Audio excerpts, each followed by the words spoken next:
जय भीम। महात्मा गांधी वर्सेस भीमराव अंबेडकर।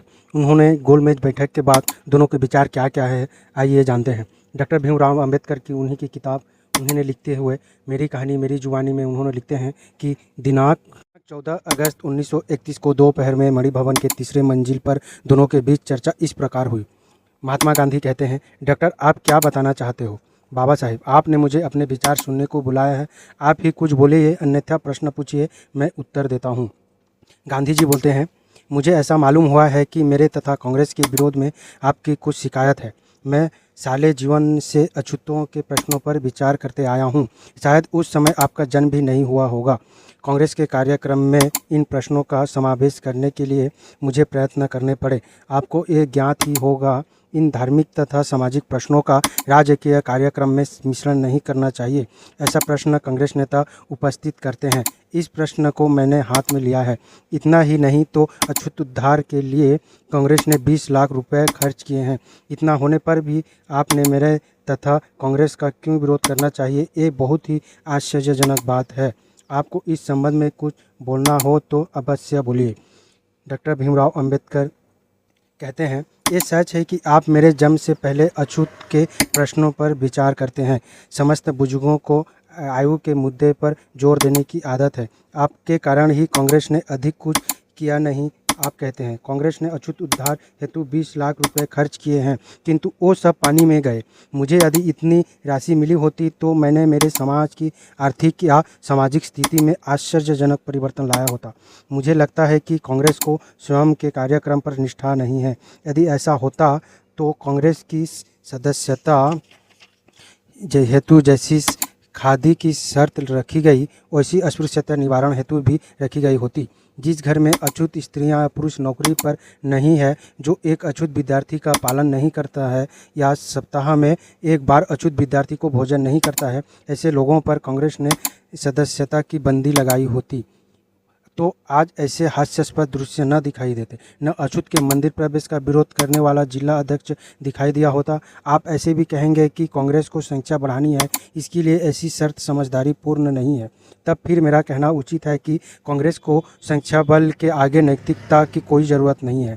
आप तथा कांग्रेस पर मेरा ये आरोप है, हमारा विश्वास न हिंदुओं पर है न कांग्रेस पर है। हम स्वयं पर तथा अपने स्वाभिमान पर कायम है। महात्मा पर हमारी श्रद्धा नहीं है। मुझे देशद्रोही कहकर मेरे आंदोलन का कांग्रेस जनों ने क्यों विरोध करना चाहिए? इस समय बाबा साहेब का चेहरा गंभीर हो गया था। वो थोड़ा रुक कर बोले, गांधी जी, मेरा मातृभूमि नहीं है। गांधी जी कहते हैं, आपकी मातृभूमि है। मेरे हाथों में गोलमेज परिषद की रिपोर्ट आई है। उस रिपोर्ट से मुझे आपके कार्य की महत्व ज्ञात हुई है। आप देशभक्त हैं, ये जानता हूँ। बाबा साहेब, आप कहते हैं मेरा मातृभूमि है, परंतु मैं पुनः बताना चाहता हूँ कि मेरा मातृभूमि नहीं है। जिस देश में हमें पीने का पानी नहीं मिलता है तथा जिस धर्म में हमारे साथ कुत्ते बिल्ली से भी निम्नतर व्यवहार किया जाता है, मैं उसे मेरा देश या मेरा धर्म कैसे कह सकता हूँ? अछूत को इस देश का अभिमान कैसे होगा? अन्याय अत्याचार से हैरान परेशान होकर हम यदि देशद्रोहित्व के शिकार हुए, तब उसकी सारी जिम्मेदारी इस देश की होगी। आप कहते हैं, उस अनुसार देश कार्य को शायद कुछ राष्ट्र सेवा मेरे हाथों से हुई है। यदि हुई है तो वो मैंने देश प्रेम से प्रेरित होकर नहीं की, वरना मेरे मनोदेवता ने मुझे बताया, इसलिए मैंने की। हजारों वर्षों इस देश में मेरे लोगों को पैरों तले रौंदा गया। उन लोगों को इंसानियत के अधिकार मिला देने के प्रयत्न करते समय यदि मेरे हाथों से देश का कुछ अहित हुआ होगा तो वो पाप नहीं है। मेरे हाथों से देश का अहित होगा ऐसा एक भी कार्य नहीं हुआ है, तो उसका कारण मेरे स्वयं की निष्ठा है। मेरे भाइयों को मानवीयता के अधिकार मिला देते समय इस देश का किंचित अहित हो ये बात मेरे स्वप्न में भी नहीं आती है। फिर देश हित की बलि देने की बात कैसे होगी?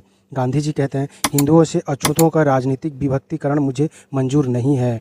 बाबा साहेब कहते हैं, आपके स्पष्ट मत प्रदर्शन के लिए आभारी हूँ। हम कहाँ खड़े हैं ये ज्ञात हुआ, जो अच्छा ही हुआ। बाबा साहेब विदा लेते हैं। अब इस लेखन से या लेख से जान सकते हैं कि गांधी जी अछूतों के नज़र में क्या है और अछूतों के लिए बाबा साहेब ने क्या किए थे और क्या नहीं किए थे।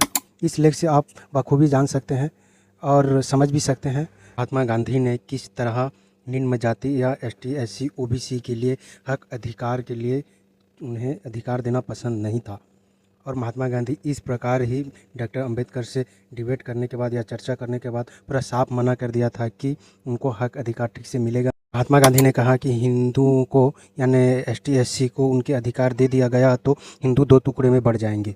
ये दो टुकड़ों में बढ़ जाए ये महात्मा गांधी नहीं चाहते थे, इसलिए हम लोग ST SC को हिंदुओं में चिपका कर रखा गया, जबकि ST SC हिंदुओं नहीं है। और कुछ लोग यहाँ कहते हैं कि हमारे लिए कांग्रेस अच्छा है। कांग्रेस भी कभी अच्छा था, न कभी है, न कभी रहेगा। BJP कांग्रेस दोनों एक हैं और दोनों एक सिक्के के दो पहलू हैं। वो बारी बारी से ST SC OBC को शोषण करते रहते हैं, वो आज़ाद भारत में भी और आज़ाद के पहले भी। जय भीम।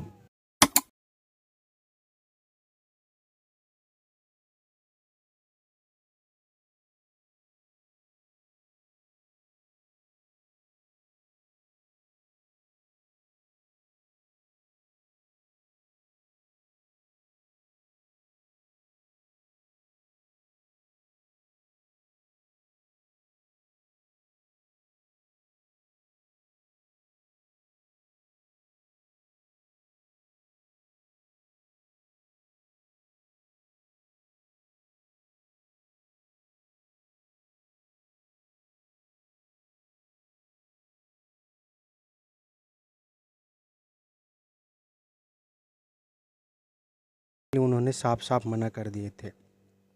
ये अब कांग्रेस का देन है। और कुछ लोग यहाँ कहते हैं कि कांग्रेस हम लोगों के लिए अच्छा किया। कांग्रेस भी वही है और BJP भी वही है। जय भीम।